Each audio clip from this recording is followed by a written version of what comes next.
आज Doubtnut app download करें। Doubtnut पर अपने सभी गणित, रसायन विज्ञान, भौतिक विज्ञान और जीव विज्ञान के डाउट्स का करो सफाया। बस प्रश्न की फोटो खींचो, एक ही प्रश्न को क्रॉप करो और तुरंत वीडियो सोल्यूशन पाओ। अभी डाउनलोड करें। हेलो दोस्तों, हमारा सवाल दिया है कि किसी संधारित्र की धारिता की परिभाषा दीजिए और साथ में कह रहा है कि किसी समांतर प्लेट में संधारित्र में संचित ऊर्जा के लिए व्यंजक स्थापित कीजिए। दिखाइए कि संधारित्र में संचित ऊर्जा का घनत्व 1/2 एप्सिलॉन 0 ई स्क्वायर होता है, जहां ई है प्लेटों के बीच का विद्युत क्षेत्र है। ठीक है, तो हमारा सबसे पहले संधारित्र की धारिता क्या होती है, तो इसकी धारिता का सूत्र होता है हमारा, हम जानते हैं कि किसी क्या परिभाषा होती है कि अगर मान लो दो प्लेट हैं, संधारित्र प्लेट हैं, एक पे आवेश प्लस क्यू है, एक पे माइनस क्यू आवेश है, ठीक है, और उनके बीच में विभवांतर वी है, तो हम जानते हैं C बराबर होता है Q बटा V।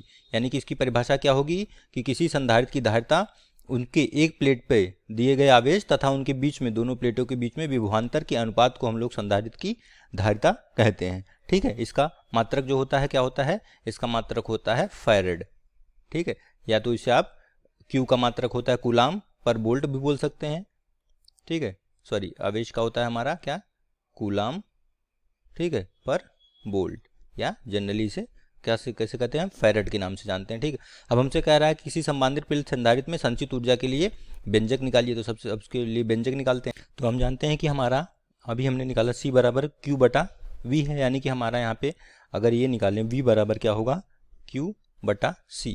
ठीक है, इसको ऐसे लिख सकते हैं, V बराबर 1/C इंटू Q। हम जानते हैं C जो धारिता है एक नियतांक होता है, तो यानी V और Q के बीच में अगर हम ग्राफ खींचे तो एक सरल रेखा होगी, 1/C नियतांक है तो y बराबर x टाइप की एक सरल रेखा होगी, जहाँ से जैसे चित्र में हमने दिखाया है। तो यहाँ इसके लिए क्या होगा, हमारा जो कार्य होगा इनके बीच में, ठीक है, इनके बीच में जो कार्य होगा Q और V के बीच में, जो ग्राफ के बीच में जो कार्य होगा वो इसके क्षेत्रफल के बराबर होगा, और यही हमारा क्षेत्रफल जो है उसमें संधारित्र में संचित ऊर्जा के बराबर होगी। तो इसका कार्य निकालें तो ये देखें हमें एक त्रिभुज बन रहा है, 0 से Q के बीच में, Q बराबर 0 से Q बराबर Q के बीच में हमारा जो क्षेत्रफल होगा वो होगा त्रिभुज AOB का क्षेत्रफल।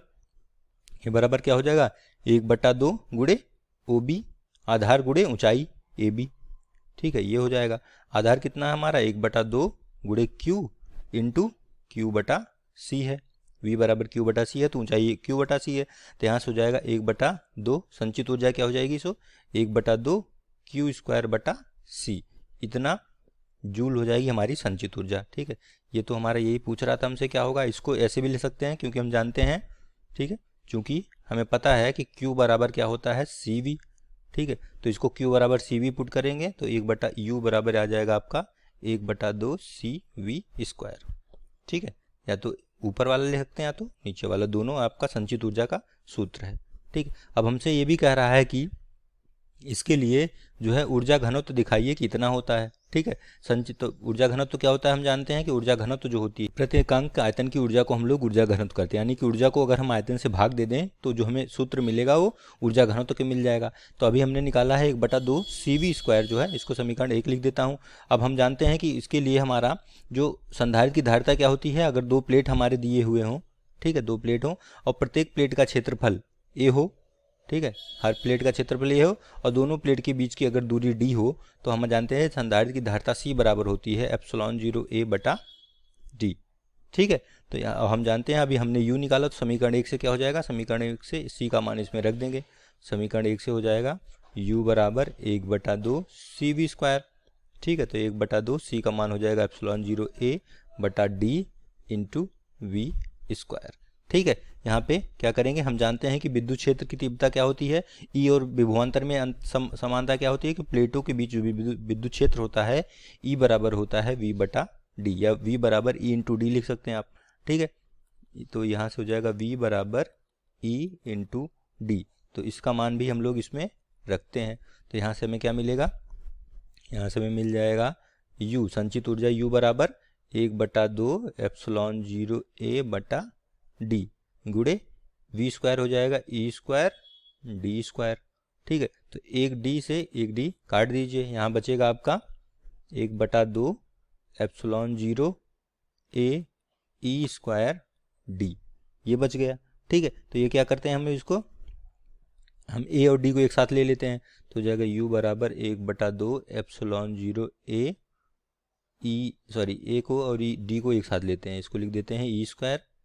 ठीक है, तो हो जाएगा आपका ई स्क्वायर इंटू ए इंटू डी। ठीक है, और ए इंटू डी क्या है, ये आपका आयतन है। ठीक है, आयतन बराबर है क्षेत्रफल गुणे दूरी प्लेटों के बीच की, ये आयतन हो जाएगा। तो इसको अगर हम लोग क्या लिख दें, v, ऐसे क्रॉस लिख देता हूँ क्योंकि v को हमने विभवांतर में दिखाया है। तो ये आपका हो जाएगा आयतन। ठीक है, तो u बटे आयतन।